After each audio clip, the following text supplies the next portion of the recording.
James Hutton, géologue qui énonce le principe du gradualisme. Sir Charles Lyell, scientifique qui pousse le gradualisme à l'uniformitarianisme.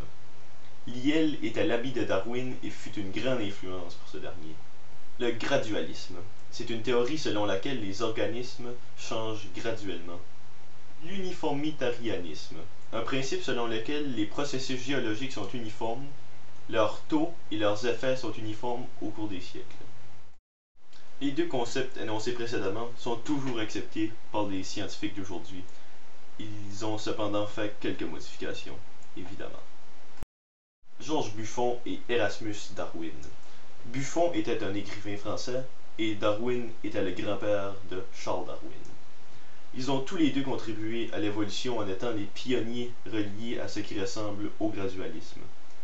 Ils ont fait les premières suggestions sérieuses selon lesquelles les prototypes d'hier auraient donné naissance aux formes vivantes d'aujourd'hui. Thomas Malthus. Pasteur et économiste anglais, il écrit son essai sur le principe de population.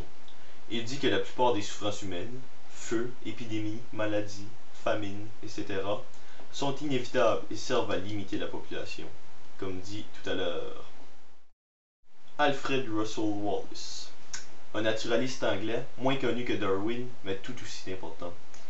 Il est une des personnes les plus importantes concernant la théorie de la sélection naturelle, tout comme Charles Darwin. Il avait une théorie à propos de la sélection naturelle, il l'a montré à Darwin. Sa théorie et celle de Darwin avaient les mêmes points de base, qui mena à la théorie de la sélection naturelle connue comme celle de Darwin. Charles Darwin, reconnu comme le premier découvreur du développement et de la formulation des théories sur l'évolution organique et de la sélection naturelle. Ce titre lui revient de droit. Il avait publié des travaux plus élaborés que Wallace et il les avait publiés avant. La théorie de Darwin. On peut la résumer en 4 points. Le premier, il y a des variations dans les populations. Le deuxième, certaines variations sont plus propices que d'autres à la survie et à la reproduction. Le troisième, les organismes produisent plus de rejetons qu'ils ne peuvent en survivre. Le quatrième et le dernier, avec le temps, les populations comprennent une plus grande proportion de rejetons d'organismes les mieux adaptés. Un exemple connu pour la théorie de Darwin qui l'explique, ma foi, très bien est celui du cou des girafes. Alors, pour débuter l'explication du cou des girafes, tant que l'herbe fut abondante, les individus à long cou n'avaient pas d'avantage sur les autres. Quand l'herbe s'est faite plus rare, les girafes à long cou ont pu s'alimenter à même les feuilles des arbres. Les individus à cou court n'ont pu faire face à la compétition.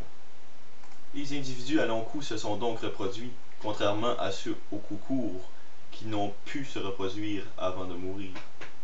Ils ont transmis à leurs rejetons les gènes déterminant le long cou. Le nombre d'individus à long cou a donc augmenté dans la prochaine génération.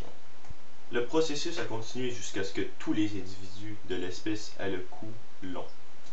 Tant que le milieu reste stable, les girafes à long cou survivent, car elles sont mieux adaptées aux conditions que les girafes à cou court.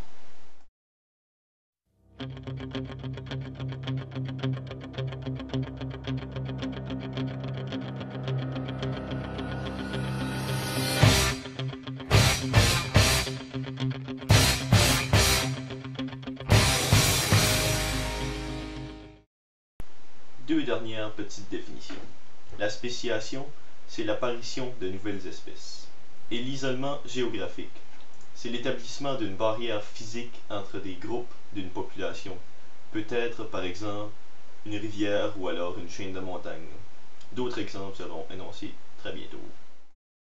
Une application de ces définitions sont les pinsons des îles Galapagos. Ces pinsons possèdent des becs différents à cause des concepts apportés précédemment. La présence d'eau entre les îles, les volcans présents sur les îles sont des facteurs qui influent sur l'adaptation de ces oiseaux. Les pinsons sont isolés géographiquement et la spéciation a lieu à différents endroits sur les îles. Les becs de ces pinsons sont donc différents.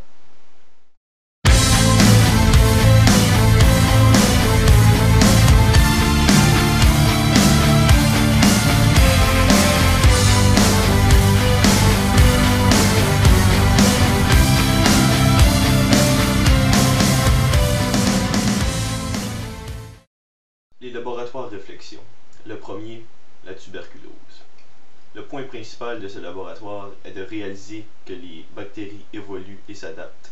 Si on prend des médicaments de manière négligente, les bactéries peuvent devenir plus fortes et plus tolérantes aux médicaments.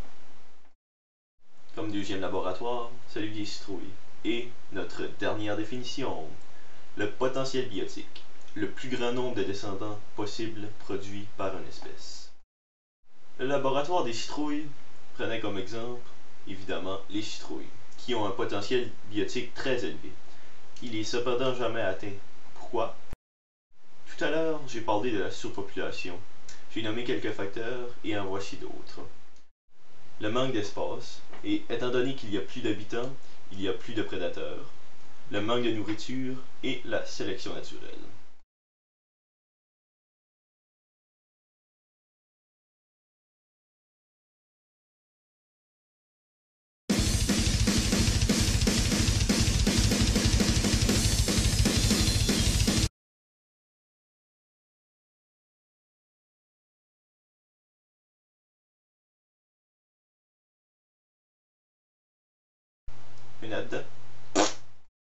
Une adaptation physiologique, c'est lorsqu'il y a changement dans le processus métabolique d'un organisme.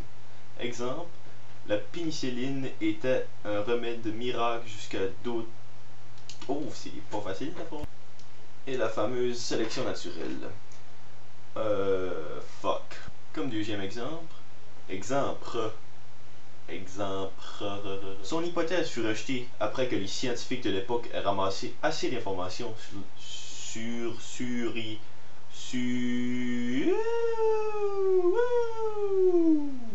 James Hutton. C'est un géologue qui énonce le principe du gradualisme. Et Sir Charles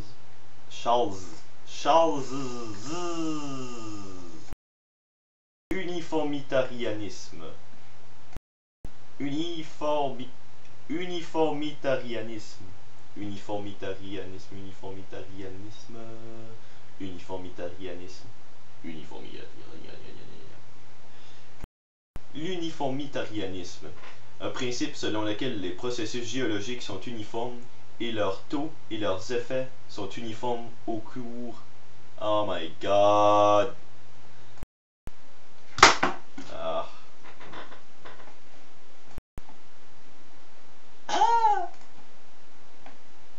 Les laboratoires réflexion.